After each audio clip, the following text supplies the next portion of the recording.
and so part of this is to see where I do fit in. I am a Republican. I got elected to 2 terms in New Mexico, really as a fiscal conservative in a state that was 2-to-1 Democrat. So I think what people saw, what my resume reads, is that I showed really good stewardship of tax dollars. Where does that fit in when you look at the war, when you look at drug policy, when you look at immigration? I'd like to think that I'm providing really rational thought on those issues, and that it is a position that most Republicans do embrace, really, if looked at through the standpoint of cost-benefit analysis. And so I'm putting it to the test. I'm burning some shoe leather to see where is it that our America fits in with the GOP. And what have you seen so far?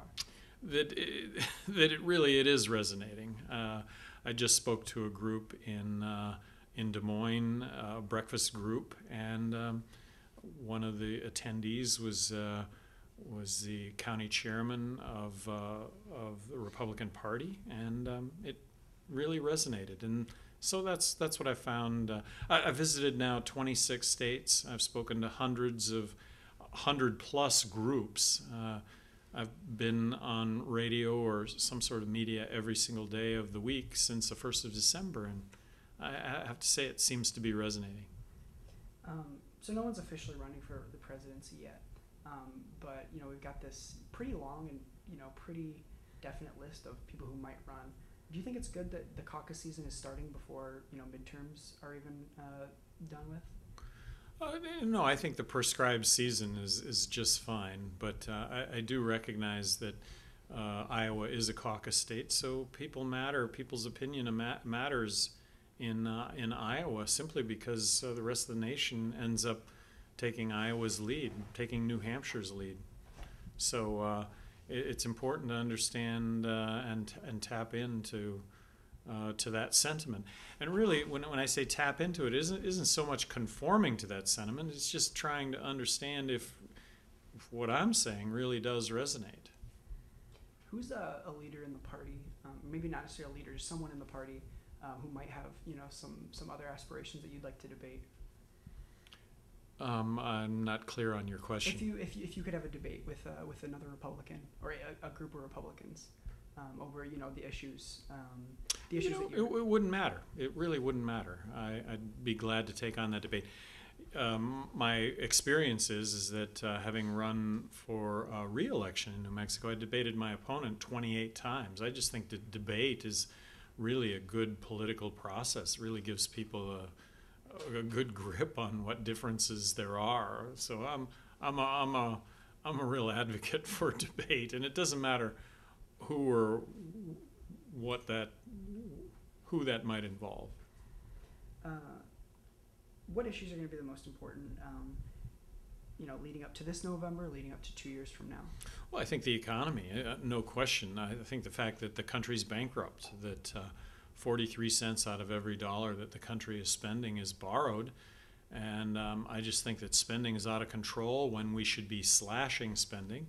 I think that taxes are going up across the board when we should actually be reducing taxes. And those are the issues. How can you make, I guess, those issues, when I read stories about you, it's about your position on pot, it's about your position on gay unions, for the most part, in the mainstream media.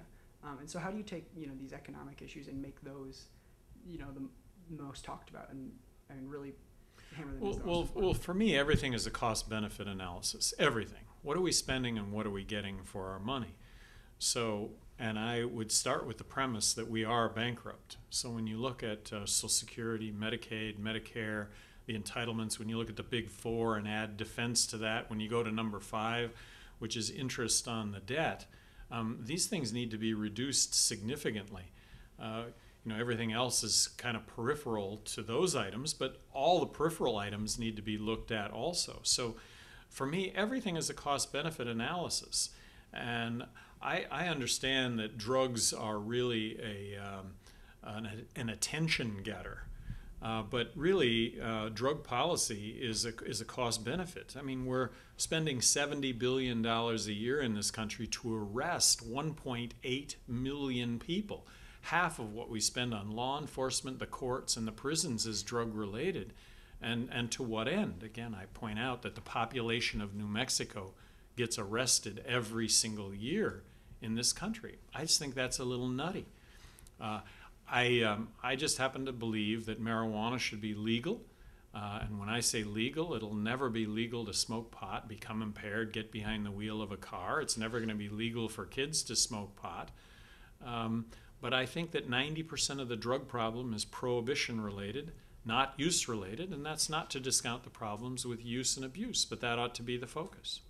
Is the mainstream of the party, are they ready to take that on?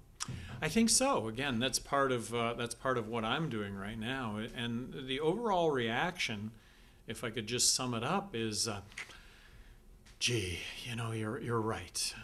We are spending too much money, and it's not working. If I could sum up that reaction, I think right now, more of an issue right now, front burner, hot burner issue is immigration. And I'd like to think I'm providing a rational voice when it comes to immigration. Having been a border governor, I feel like I know something about it. I will tell you there was another border governor that knew a lot about immigration and had it just right, and that was George Bush. But he didn't get around to implementing the reform that immigration really needs. I think that 75% of the immigration issue goes away overnight if you just make it easy for an immigrant to get a work visa. Work visa would be a background check, Social Security card so that you'd pay taxes, income tax, Social Security, Medicare, legalize marijuana, and arguably 75% of the border violence with the Mexican drug cartels goes away. So, and then just carrying it just a little bit further, there needs to be a grace period whereby those illegal immigrants that are here right now can get a work visa, not citizenship, but a work visa. I would just maintain from a cost-benefit analysis that putting the National Guard arm in arm across 1,600 miles of border would be a whole lot of money spent that would have very little benefit, that the benefit would come from those reforms that I just talked about. It's interesting that you mentioned George Bush's stance on immigration, and people forget that, but he actually had some progressives on board with what he wanted to do. Well, he had it right. He did have it right. Yeah. But it just didn't get done. So right. What makes it different now?